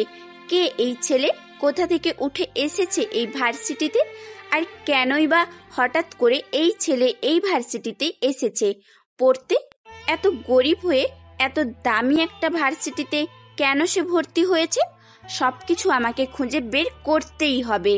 অন্যদিকে পায়ে হেঁটে ভার্সিটির ভেতরে প্রবেশ করেছিল রাসেল। রাসেলকে দেখে সবাই হতবাক হয়ে গেছে। রাসেলকে দেখে রাজ বলে ওঠে, কিরে রাসেল, তোকে না পুলিশে ধরে নিয়ে গেল? আর তোর নামে তো এই শহরের মন্ত্রী আর তার মেয়ে বর্ষা মামলা করেছিল। থানা থেকে তোকে পুলিশ ছেড়ে দিল কি করে? রাজের কথা শুনে রাসেল একটা মুচকি হাসি দেয়। মুচকি হাসি দিয়েই বলে উঠে, শুধু মামলা করলেই হবে না রে, মামলার জন্য প্রমাণ দিতে হয়। প্রমাণ দিতে পারেনি, তাই পুলিশ আমাকে ছেড়ে দিয়েছে। আর আমি তো ভেবেছিলাম তোকে সারা জীবন জেলে বসে মরতে হবে, কিন্তু আমি তো তোর জন্য বাবাকে কল দিয়েছিলাম। আমরা তোর জন্য উকিলও ঠিক করেছিলাম। তার আগে যে তুই বের হয়ে এসেছিস। হয়েছে, আর কোনো কথা বলতে হবে না, এখন ক্লাসে চল। তারপর তারা এভাবে ভার্সিটির এক এক করে সমস্ত ক্লাস শেষ করে। ক্লাস শেষ করে রাসেল বেরিয়ে পড়ে তার নিজের গন্তব্যের উদ্দেশ্যে। বর্ষা সেও চলে যায় বাড়িতে। দেখতে দেখতে সন্ধ্যা হয়েছে। রাসেল সেনাবাহিনীর সেনানিবাসে আছে। এমন সময় সেখানে জুয়েল এসে বলে ওঠে, স্যার, আজকে বান্দরবন খাগড়াছড়ি রাঙামাটি দিয়ে একটা ট্রাক অবৈধভাবে কিছু মেয়েকে নিয়ে পাচার করবে, সাথে সেখানে কয়েক কোটি টাকা ডোনেশন হিসেবে আমাদের দেশ ট্রান্সফার করা হবে। আমি জানি সবটা, তুমি সবকিছু রেডি করো এবং সবাইকে তৈরি থাকতে বলো। জি স্যার, এসব কিছু আপনার ভার্সিটি থেকে তৈরি হচ্ছে। এই বিষয়ে আপনার ভার্সিটি প্রিন্সিপাল জড়িত আছে সম্ভবত। শুধুমাত্র প্রিন্সিপাল নয়, বরং শহরের বড় কোনো মাথা যে প্রিন্সিপালকে সাপোর্ট দিচ্ছে, না হলে প্রিন্সিপাল একা এত বড় কাজ করার সাহস পাবে না। শহরের এমন কোনো রাজনৈতিক ব্যক্তি আছে যে প্রিন্সিপালকে পেছন থেকে সাপোর্ট করছে। জি স্যার, আমি বুঝতে পেরেছি। এই সে লোকগুলো খুঁজে পেলে এই কেসের সমাধান ঘটবে। তারপর জুয়েল আর কোনো কথা না বলে বেরিয়ে পড়ে। দেখতে দেখতে প্রায় 10-15টা গাড়ি রেডি করে, যে গাড়িগুলোতে বিভিন্ন অস্ত্র এবং অসংখ্য সেনাবাহিনী গাড়িগুলোর মধ্যে উঠে পড়ে। প্রায় 300 সেনাবাহিনী মিসাইল এবং আরো কিছু অস্ত্র গাড়িগুলো লোড করে তারপর বেরিয়ে পড়ে বান্দরবন খাগড়াছড়ি রাঙামাটির উদ্দেশ্যে। সেখান থেকে সন্ত্রাসীরা বিভিন্ন অস্ত্র এবং নারী পাচার করবে, সাথে বিদেশি টাকা বাংলাদেশে আনবে।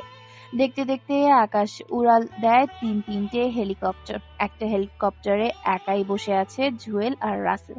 বাকি 2টা হেলিকপ্টারে প্রায় 30 জন সৈনিক, যারা আকাশপথে যুদ্ধ করবে, সেই ছেলেগুলোর সাথে মাটিপথ দিয়ে রাস্তা ধরে রওনা দিয়েছে প্রায় 300 সৈনিক। রাত 9টা বেজে যায়। দেখতে দেখতে কয়েক ঘন্টা অতিক্রম করে তারা চলে আসে রাঙামাটিতে। রাঙামাটিতে এসে তারা নিজেদের মতো করে পজিশন নিয়ে নেয়। ছড়িয়ে ছিটিয়ে চারদিকে সেনাবাহিনী ছড়িয়ে ছিটিয়ে রয়েছে। ওভারব্রিজের উপর এবং বালুর ওপাশে, গাছের আড়ালে, পাহাড়ের নিচে। পাহাড়ের উপরে আকাশপথে আছে বাংলাদেশ সেনাবাহিনী এবং বাংলাদেশের ভয়ঙ্কর গোয়েন্দা অফিসার রাসেল শেখ।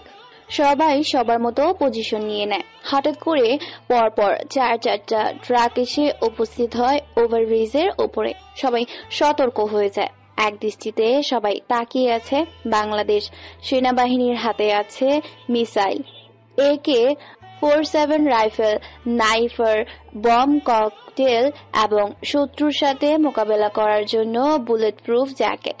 ছেলেগুলো চারদিক দিয়ে ঘিরে ধরেছে। ট্রাকের ভেতর থেকে বের করা হয় প্রায় 150টি মেয়েকে। মেয়েগুলোর হাত ও মুখে টেপ দিয়ে বেঁধে রেখেছে। প্রায় 400-500 ছেলে পেলে হবে। 2 দলের লিডারের কথোপকথন করে। 2 দলের লিডার, তা আবার মেয়ে। প্রথম লিডার এসে বলে ওঠে, এখানে সবকিছু রেডি করা আছে তো? কোনো ঝামেলা হবে না তো? সব কিন্তু বলে দেওয়া হয়েছে। কোনো ঝামেলা হলে তোদের সাথে সব সম্পর্ক এখানেই শেষ করে দেওয়া হবে। প্রথম লিডারের কথা শুনে দ্বিতীয় লিডার মুচকি একটা হাসি দেয় আর বলে ওঠে প্রথম লিডারের উদ্দেশ্যে, দেখুন, সবকিছু আমরা প্ল্যান প্রোগ্রাম করে এখানে এসেছি। প্রিন্সিপালের সাথে আমাদের দলে কয়েকজন ছেলে দেখা করতে গিয়েছিল।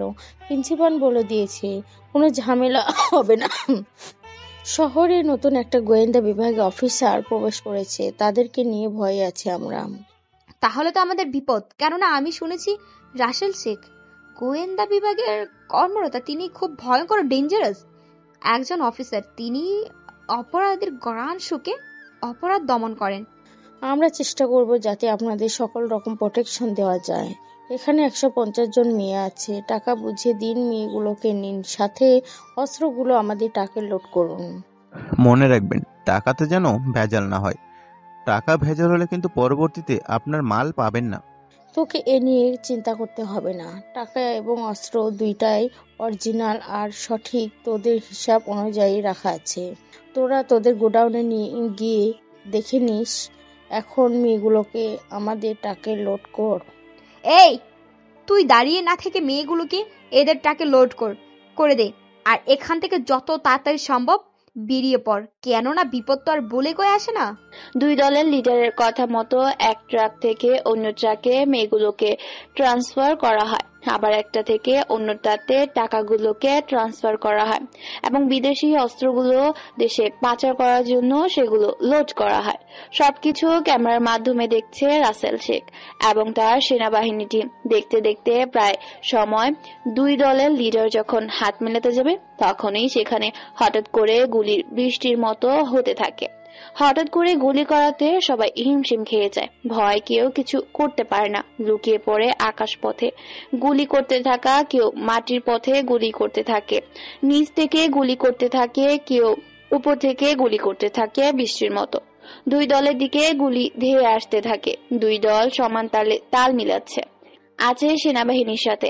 রাসেল হেলিকপ্টার থেকে নেমে বলে, গোলাগুলির এক পর্যায়ে রাসেল একটা ধারালো তরবারি নেয়, তারপর এলোপাথারি কাঁচা করতে থাকে। যেভাবে কলা গাছ থেকে কলা নেওয়ার সময় কলা গাছকে কাঁচু কাটা করা হয়, ঠিক তেমন কচু কাটা করতে থাকে সেই দলের ছেলে পেলে।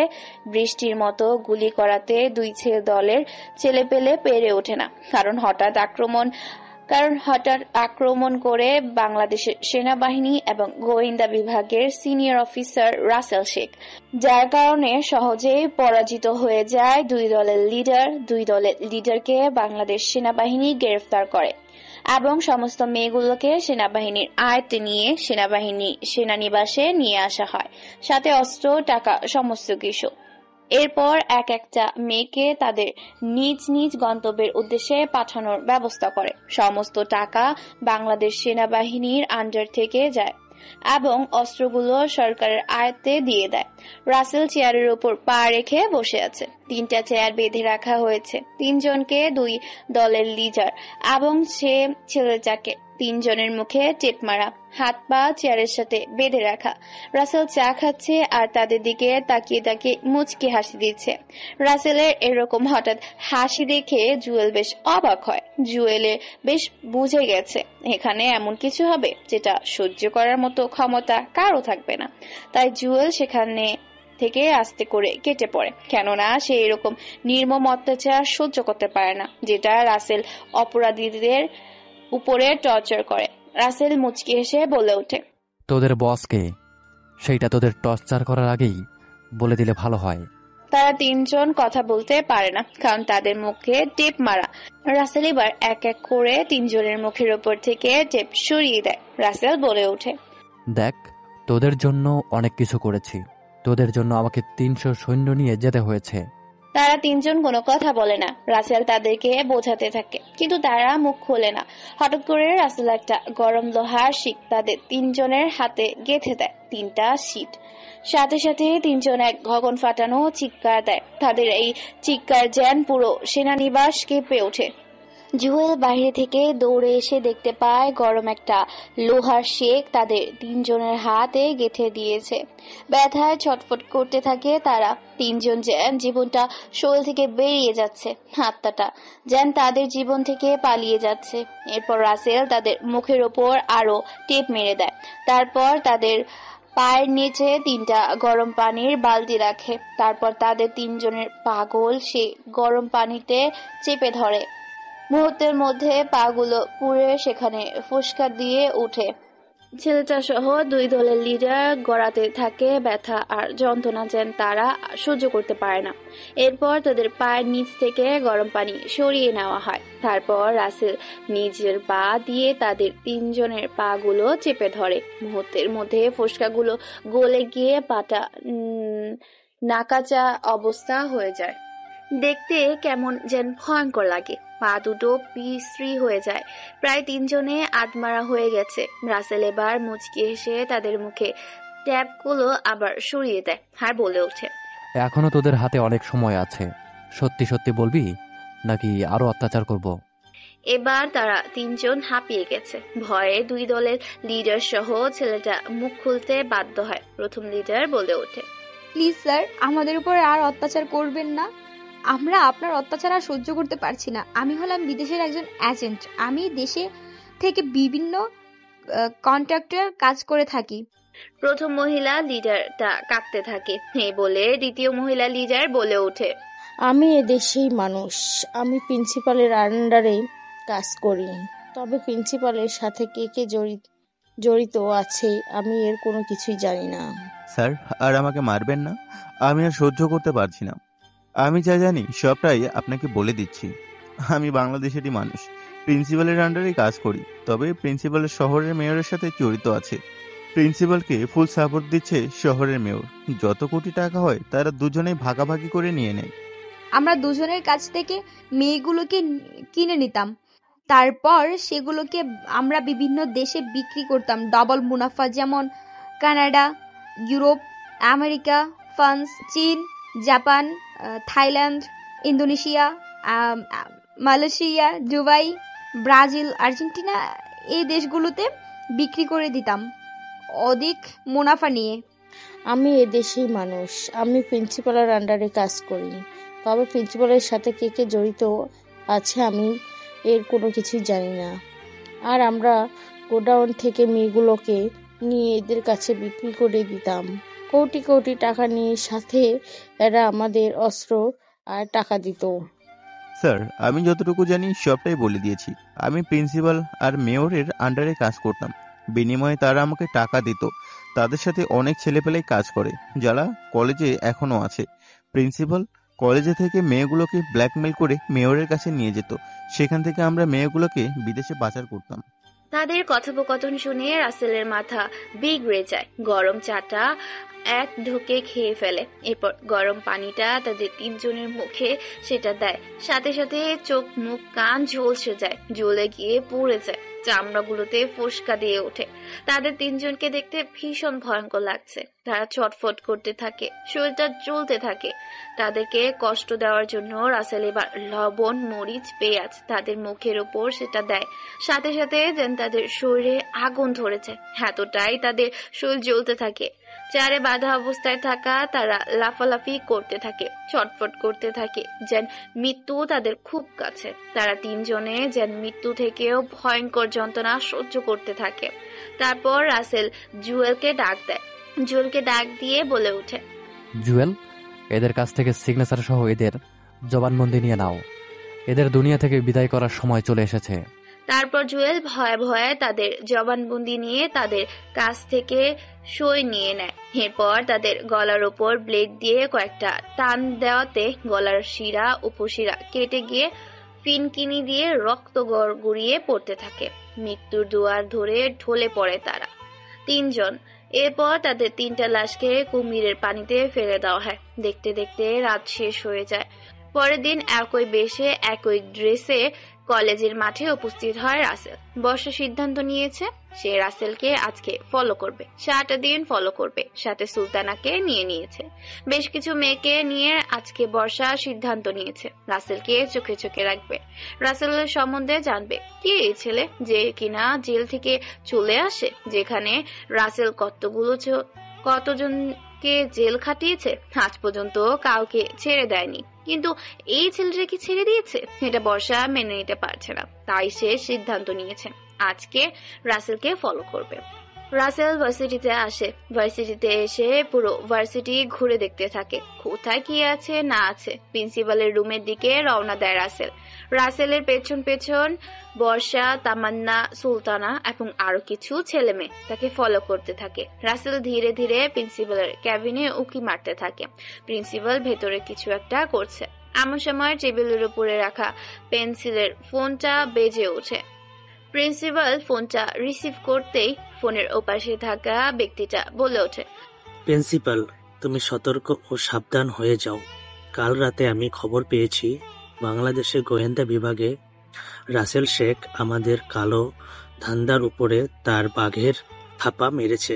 মেয়েগুলোকে সে নিজেদের আপনজনের কাছে ফিরিয়ে দিয়েছে, কোটি কোটি টাকা এবং অস্ত্রগুলো লুট করে নিয়েছে।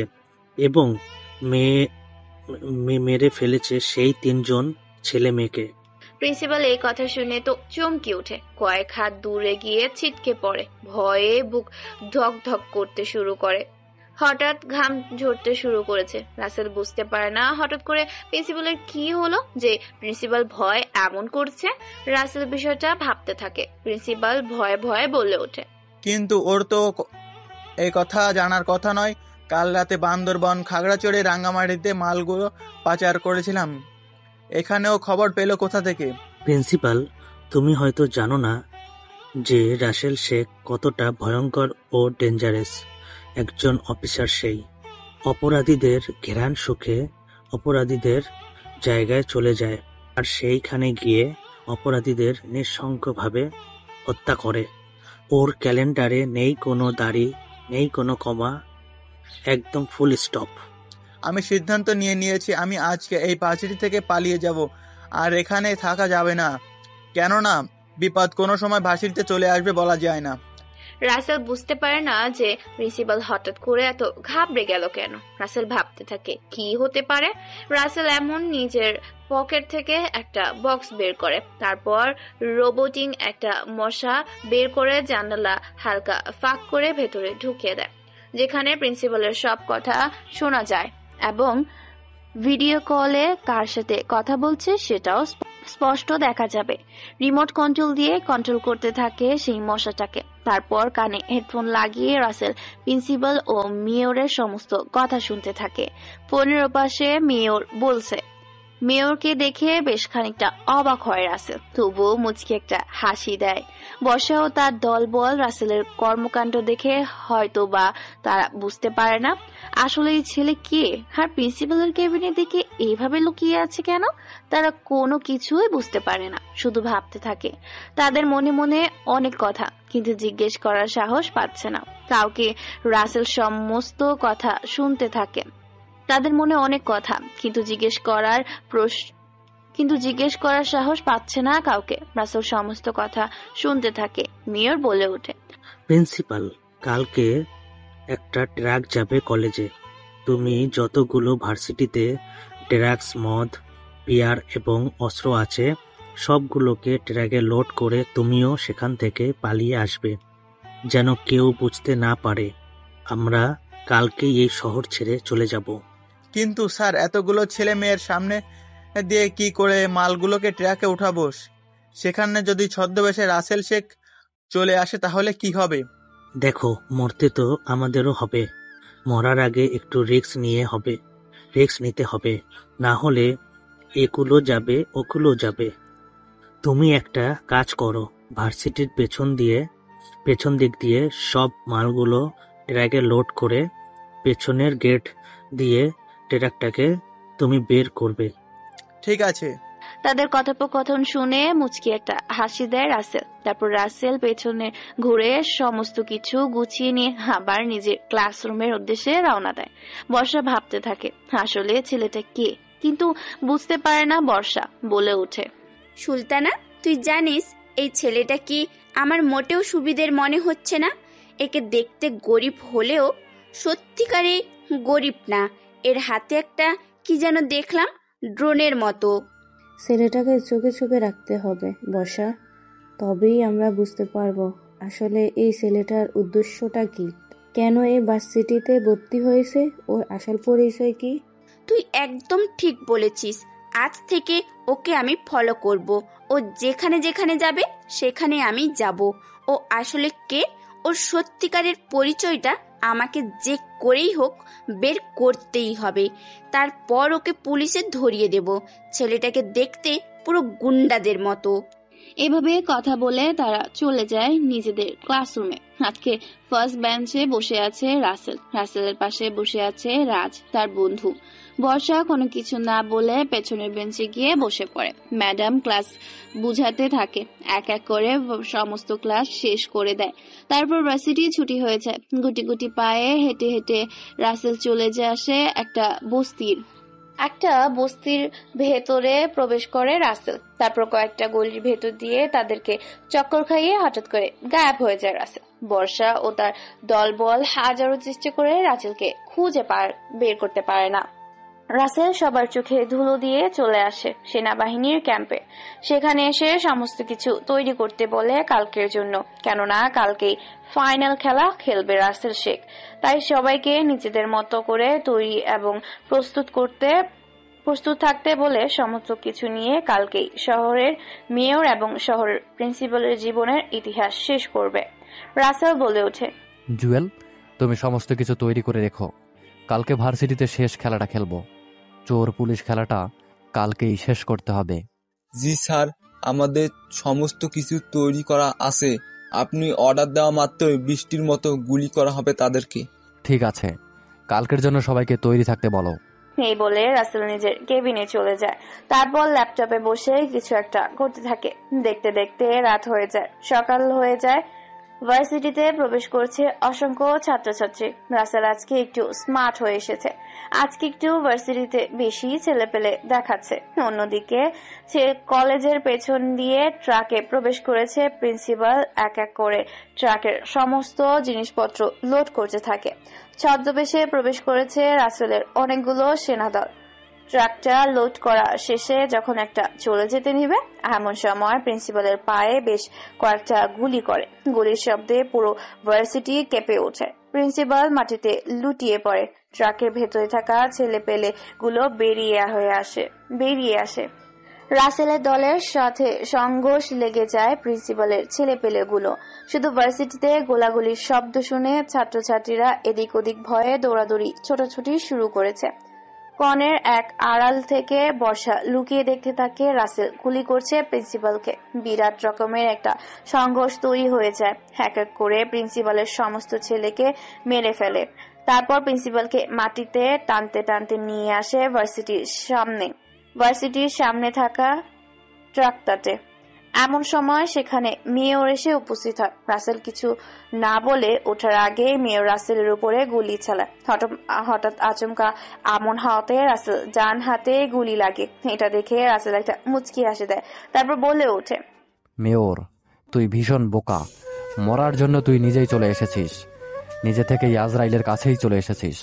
কথাটা শুনে মেয়র উচ্চস্বরে মুচকি একটা হাসি দেয়, তারপর বলে ওঠে, আমি ভালো করেই জানি যে আমি বেঁচে থাকবো না, কিন্তু আমি মরার সাথে সাথে তোমাকেও মেরে মরব, কারণ তুই একটা ক্রিমিনাল অফিসার। তোর মতো সন্ত্রাসী অফিসাররা এই বাংলাদেশে মাটিতে আছে বলেই আমাদের মতো সাধু ব্যবসায়ীরা ব্যবসা করতে পারে না। মেয়র কথা বলছে। অন্যদিকে রাসেলের ডান হাত জুয়েল পেছন থেকে এসে মেয়রের কমার বরাবর মারে এক লাথি। কয়েকটা আছাড় খেয়ে উল্টে পড়ে মেয়র। এরপর রাসেল আরো কয়েকটা লাথি মারে। মেয়র একটু মোটা থাকায় অল্পতেই হাঁপিয়ে গেছে। পাশে একটা রামদা ছিল, সেটা দিয়ে প্রিন্সিপাল মেয়রের 2-4 হাত কেটে ফেলে। এটা দেখে বর্ষা সহ তারা উপস্থিত থাকা সকলে গগন কাঁপানো চিৎকার দেয়। রাসেল বলে ওঠে, আমার হাতে যে অপরাধী ধরা পড়ে তাকে হয় পরপারে, আর না হলে গোরস্থানে। কথাটা বলে এলোপাথারি ছুরি দিয়ে পেটের মধ্যে আঘাত করতে থাকে। প্রায় 135টারও বেশি ছুরি দিয়ে আঘাত করেছে মেয়রের পেটে। মেয়রের পেট কেটে মেয়রের পেটে থাকা সমস্ত কিছু ছুরির সাথে বের হয়ে আসে। মেয়র সেখানেই মৃত্যুর দুয়ারে ঢলে পড়ে। এরপর প্রিন্সিপালের গলার উপরে চালিয়ে দেয় তলোয়ারটা। প্রিন্সিপাল গলা কাটা মুরগির মতো ছটফট করতে থাকে। ছটফট করতে করতে সেখানে মারা যায়। এমন সময় আকাশ থেকে 5-5টা হেলিকপ্টার আসে। হেলিকপ্টারগুলো ভার্সিটির মাঠে ল্যান্ড করেন। হেলিকপ্টারগুলো থেকে বেরিয়ে আসে মন্ত্রী, ম্যাজিস্ট্রেট, আইনমন্ত্রী, রাষ্ট্রমন্ত্রী, রেলমন্ত্রী। রাসেল তাদেরকে দেখে বলে ওঠে, স্যার, এখানে সমস্ত কিছুর প্রমাণ আছে। এদেরকে মারা হয়েছে কারণ এরা খারাপ কাজের সাথেই যুক্ত ছিল। ম্যাজিস্ট্রেট রাসেলের কাছ থেকে সমস্ত প্রমাণ নিয়ে উড়াল দেয় হেলিকপ্টার নিয়ে। আবারও তারা নিজ গন্তব্যে একটা হেলিকপ্টার মন্ত্রী সেখানে উপস্থিত আছে। মন্ত্রী বলে ওঠে, বাবা, তোমার কোনো ক্ষতি হয়নি তো? তুমি এত বড় মিশনে এসেছো, আমাকে যদি একটু আগে জানাতে তাহলে তোমার সুরক্ষার ব্যবস্থা করতাম। মন্ত্রীর কথা শুনে বর্ষা তো অবাক, কেননা মন্ত্রী রাসেলকে বাবা বলে দেখছে। এটা কেন দেখে বর্ষা বলে ওঠে, বাবা, তুমি এই খুনি সন্ত্রাসী ক্রিমিনালটাকে বাবা বলে ডাকছো আর স্যার বলছো কেন? তুমি হলে এই শহরের মন্ত্রী আর সে একটা টোকাই, কোথা থেকে উঠে এসেছে তার জানা নেই, আর তুমি কিনা তাকে স্যার বলছো। মন্ত্রী এ কথা শুনে বেশ রেগে যায়, দৌড়ে এসে পরপর বেশ কয়েকটা থাপ্পড় লাগিয়ে দেয় বর্ষার গালে। চিৎকার মেরে বলে ওঠে, তুই কাকে কি বলছিস? তুই জানিস উনি কে? উনি হচ্ছে বাংলাদেশ সেনাবাহিনীর কমান্ডো, একজন অফিসার। ওনার নাম হচ্ছে রাসেল শেখ। বর্ষা রাসেল শেখ নামটা শুনে তো চমকে ওঠে। উপস্থিত থাকা ভার্সিটির সবাই চমকে ওঠে, অবাক দৃষ্টিতে এক নয়নে তাকিয়ে আছে বর্ষা রাসেলের দিকে। রাসেল একটা মুচকি হাসি দেয় আর সবার উদ্দেশ্যে বলে ওঠে, এখানে ভয় পাওয়ার কোনো কিছু নেই। আমি এখানে অপরাধীদের ধরতে এসেছিলাম একটা মিশনে। তোমাদের সাথে থেকে আমার বেশ ভালো লেগেছে, তবে ভার্সিটির স্বভাব চরিত্র ভালো লাগেনি। রাসেলের মুখে একথা শুনে সবাই মাথা নিচু করে ফেলেন। মন্ত্রী রাসেলের সামনে এসে দাঁড়ায় আর বলে ওঠে, স্যার, একটা কথা বলতাম যদি কিছু মনে না করতেন। আমি শহরের মন্ত্রী হয়ে আপনাকে অনুরোধ করছি, আপনি আমার মেয়েটাকে বিয়ে করেন। রাসেল তো মন্ত্রী, মুখে এ কথা শুনে অবাক হয়ে যায়। রীতিমতো রাসেল ভ্যাবাচাকা খেয়ে ফেলে। বর্ষা তো চোখগুলো বড় বড় হয়ে তাকিয়েছে তার বাবার দিকে। পুরো কলেজ ছাত্রছাত্রী শিক্ষক শিক্ষিকা হা করে মন্ত্রীর দিকে তাকিয়েছে। মন্ত্রী আবার বলে ওঠে, স্যার, আসলে আমার মেয়েটা আপনার সাথে বিয়ে কেন দিতে চাচ্ছি সেটার কারণ আছে। কারণ আমার মেয়ে বদরাগী। আপনার মতো একজন অফিসারের হাতে আমার মেয়েকে তুলে দিলে আমার মেয়েটা হয়তো সঠিক পথে আসতে পারে। প্লিজ স্যার, আমি আপনাকে অনুরোধ করছি না। রাসেল কি করবে বুঝতে পারে না, ভাবতে থাকে। রাসেল বর্ষাকে পছন্দ করেছে, কিন্তু সে বলতে পারবে না, কারণ তার জীবনে কোনো সিকিউরিটি নাই। যখন তখন পরে পাড়ি জমাতে পারে। তাই রাসেল আজ পর্যন্ত কোনো মেয়ের দিকে তাকায়নি, নিজের কাজ এবং ডিউটিকে সম্মান করে এসেছে। মন্ত্রী বারবার অনুরোধ করতে থাকে। রাসেল তার অনুরোধ ফিরিয়ে না দিতে পেরে বলে ওঠে, ঠিক আছে, আমি আপনার মেয়েকে বিয়ে করতে রাজি আছি। বিয়ে যত তাড়াতাড়ি সম্ভব দেওয়ার ব্যবস্থা করুন। এই কথা শুনে বর্ষা রেগে গিয়ে তীরে এসে বলে ওঠে, আমি ওনাকে বিয়ে করতে পারবো না। ওনার মতো একজন রাগী অফিসারকে বিয়ে করা আমার কোনো ইচ্ছেই নেই। আর বাবা, আমি এখন বিয়ে করতে চাই না। সো এসব আমাকে বুঝিয়ে কোনো লাভ নেই। চুপ, বেয়াদব মেয়ে কোথাকার! এক চোরে দাঁতের দাঁত পাটি ফেলে দিব। আমার উপরে কথা বলো। আমি সিদ্ধান্ত নিয়েছি তোমাকে বিয়ে দিব, মানে বিয়ে দিব। বাবা, তুমি এটা আমার সাথে করতে পারলে তুমি আমার দাঁত কপাটি ফেলে দিবে? এরকম একটা রাগী, ডেঞ্জারাস, ভয়ঙ্কর খুনি কিলারকে আমাকে বিয়ে করতে হবে? এই কথা শুনে সবাই হেসে দেয়। তারপর মন্ত্রী আর কোনো কথা না শুনে বর্ষাকে নিয়ে চলে যায়। এক এক করে ভার্সিটির সবাই রাসেলের কাছে ক্ষমা চায়। রাসেল সবাইকে ভালো হতে বলে হেলিকপ্টারে চড়ে উড়াল দেয় সেনানিবাসের উদ্দেশ্যে। দেখতে দেখতে বিয়ের সময় চলে আসে। আজ রাসেলের বিয়ে। পরপর 35টা গাড়ি বেরিয়ে যায় বাংলো থেকে। তারপর মন্ত্রীর বাড়িতে চলে আসে। দেখতে দেখতে বিয়ের সবকিছু হয়ে যায়। এরপর বর্ষাকে নিয়ে হেলিকপ্টারে বসে রাসেল উড়াল দেয় তার বাড়ির উদ্দেশ্যে। বাড়িটাকে অপরূপ সুন্দর করে সাজিয়েছে। ঘরের মধ্যে বসে আছে বর্ষা। রাসেল ভেতরে প্রবেশ করে। রাসেলকে দেখে বর্ষা বলে ওঠে, আপনাকে বিয়ে করেছি বলে আপনি কিন্তু স্বামীর অধিকার চাইতে আসবেন না, ওকে? আপনার মতো ভয়ঙ্কর মানুষের সাথে আমি এক রুমে থাকতেই পারবো না। তোমার মতো একটা বেয়াদব মেয়েকে আমি আলাদা কোনো রুমে থাকতে দেব? আমার পরিবারের সমস্যা হওয়ার জন্যই আমি আমার বেয়াদব বউকে আজকে বোঝাবো যে রাসেলের পাওয়ার কতটা। আপনাকে সাবধান করলাম, বলে দিলাম আপনি কিন্তু আমার দিকে আসবেন না, না হলে কিন্তু এর ফল কাটার ছুরি দিয়ে আপনার গলার শিরা কেটে দিব। আজকে যাই হয়ে যাক না কেন, রাসেল আজ রাসেলের পাওয়ার দেখিয়েই ছাড়বে যে রাসেল কতটা ডেঞ্জারাস। আপনাকে সাবধান করছি, কিন্তু আমার দিকে এভাবে এগিয়ে আসবেন না, না হলে কিন্তু খুব খারাপ হয়ে যাবে, খুব। রাসেল কোনো কথা না শুনে না ধীরে ধীরে এগিয়ে যেতে থাকে। বর্ষা ভয় পিছাতে থাকে। একসময় খাটে গিয়ে আটকে যায়। রাসেল চেপে ধরে বর্ষাকে, তারপর আলতো করে 2 ঠোঁট 4 ঠোঁটে রূপান্বিত করে। তারপর হালকা করে বিছানার উপর ফেলে দিয়ে রাসেল বর্ষার উপরে উঠে নিজের মতো করে কিস করতে থাকে বর্ষাকে। ধীরে ধীরে বর্ষা রাসেলের কাছে সবকিছু বিলিয়ে দিতে থাকে। ভালোবাসার মধ্য দিয়ে গল্পটা এখানেই শেষ করে দিলাম। জানি না কেমন হয়েছে, আসলে আমার মেজাজটা আজকে ভালো নেই, তাই গল্পটা ভালো লিখতে পারিনি। হ্যালো বন্ধুরা, এই গল্পটা কেমন লাগছে আপনাদের কাছে অবশ্যই কমেন্ট করে জানাবেন। আর হ্যাঁ, ভালো লাগলে চ্যানেলটাকে সাবস্ক্রাইব করে আমাদের পরিবারের একজন পাশে থাকুন।